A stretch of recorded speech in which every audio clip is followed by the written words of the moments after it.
Zareena's kiss? You ever have that feeling? That buzz? Like 1,000 tiny bees in your veins, all humming in perfect harmony? That's how Jules felt, more excited than she'd been in years. Decades, maybe, not since she was a kid on Christmas Eve. But this was different. This was hers. She was practically floating through her opening shift at the diner. The clatter of plates, the smell of stale coffee and sizzling bacon, the incessant ding of the service bell. It all just washed over her. She was a ghost, a phantom, just going through the motions until she could punch out. God, she hated opening shifts. But today it was just a countdown. Her tiny Honda, bless its dented little heart, didn't so much drive as it pogo-sticked its way back to the apartment.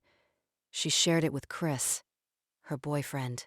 He worked the overnight at the warehouse, but he usually woke up about the time she got off.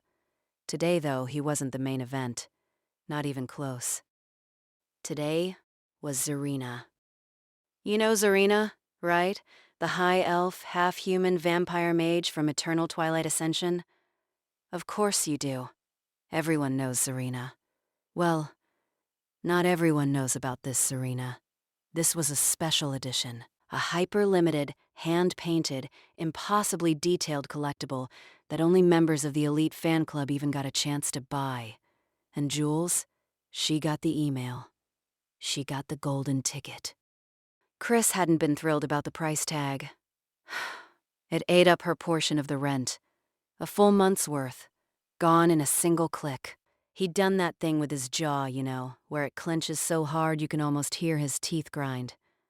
But she'd promised to make it up. Double shifts. Every spare hour.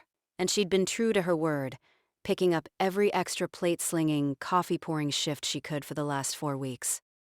They had other figures. Shelves in her bedroom were crammed with them. Ghouls, mech pilots, starship captains. The whole menagerie. But nothing like Zareena. The promo pictures. Oh man, the detail. The way the light caught the tiny, almost microscopic chainmail on her vambraces. The real metal armor parts. Not some cheap, painted plastic. This was art. Pure, unadulterated, glorious art. She'd spent hours just staring at the high-res photos, trying to decide if she'd even take it out of the box. What would that do to the value? Oh, the dilemmas of a true collector.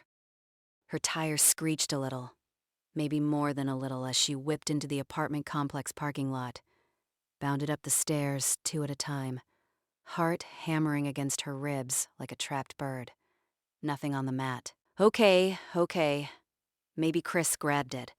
Hope, like a tiny green shoot, unfurled in her chest. "Babe, you up?"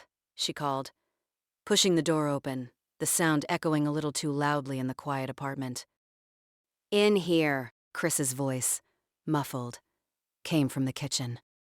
She practically skidded into the room, and then a whole cascade of emotions hit her, one after another, like a series of unexpected punches.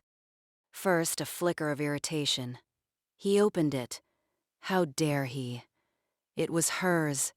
The sacred ritual of the unboxing was hers. Then, that irritation morphed into shock, because not only had he opened it, but he'd taken it out of its manufacturer's box. It was just sitting there, right in the center of the scratched Formica kitchen table. And then, the real gut punch, shock at how small it was. She'd expected a normal figure, you know. 5, 6 inches tall, maybe even bigger. Something with presence.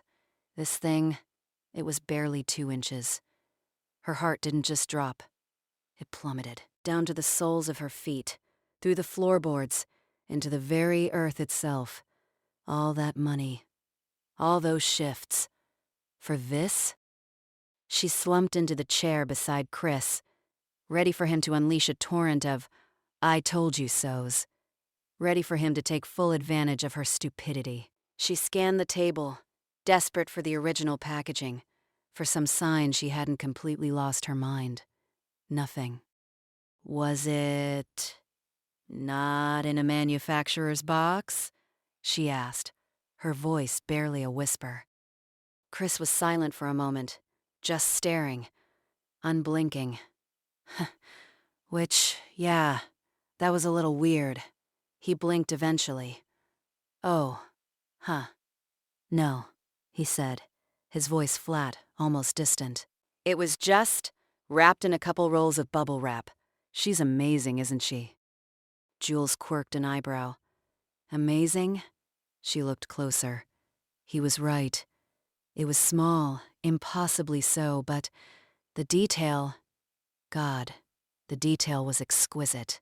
The tiny, perfectly rendered scar on Zareena's cheek, the delicate, spiraling tattoo on her neck, her red eyes, like pinpricks of blood.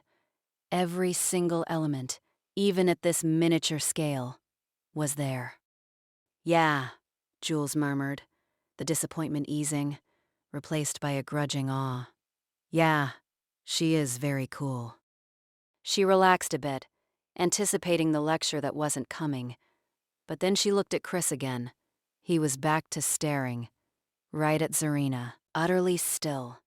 His gaze was so intense it was like he was trying to burn a hole through the tiny figure. Are you okay? She asked, leaning forward. He ignored her. She reached out tentatively and touched his hand. He flinched away, almost violently, then turned to regard her.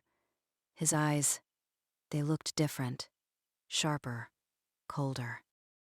Yeah, I'm good, he said, pulling his hand away completely. I'm going to head into work early. Want to see if I can corner Randy. I need a promotion. He popped up, a sudden jerky movement, and headed down the hall to their bedroom, before she could even object. Randy? He'd never cared about a promotion, never wanted to be responsible for others, for processes, for anything beyond his own shift. This was profoundly odd. Jules, feeling a cold knot form in her stomach, reached out and picked up the figurine. It was heavy, much heavier than it looked, like it was forged from solid lead. But that wasn't what made her drop it. It was flaming hot. The figurine landed on the table with a solid thump. Jules put her finger in her mouth, the pain radiating a sharp, angry sting. She pulled it out. A slow bead of blood welled up from a tiny, perfect cut on her fingertip. You really are a vampire, she whispered, looking at Zareena, who lay on her back, tiny red eyes seeming to gleam even in the harsh kitchen light.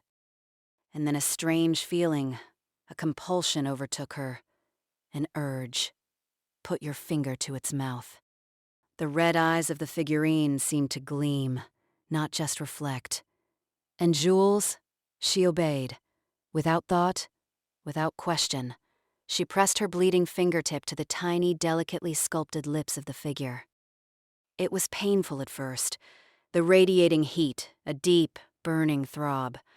But then it shifted. Slowly, subtly, the pain morphed. It became pleasurable, a strange, intense ecstasy, spreading from her fingertip through her arm into her chest, her very core. It was overwhelming. It was intoxicating. Jules didn't know what was happening. She didn't care. Not anymore. Not really. That was the last thing she remembered. Not the last thing, no, but the last real memory. The last moment she was truly herself. Everything after that felt like she was watching a movie. From the back seat, her own life, playing out before her. But she wasn't the one driving. Zareena was. Zareena made amazing things happen. For Jules, anyway. Jules got that promotion Chris wanted. Jules started wearing nicer clothes, eating better food, living a life she'd only ever dreamed of. But in the background, in the shadows, terrible things were happening. Things she only vaguely registered, like distant echoes or half-forgotten nightmares, whispers of vanished coworkers, strange dark stains on the carpet, a deepening chill in the air. Jules couldn't object. She couldn't free herself. She wished she'd never joined that stupid fan club. Wished she'd never gotten that advertisement. She often wondered, in those half-aware moments, just how many Zareena figures were out there in the world. And the world, she noticed, seemed to get a little darker with each passing day.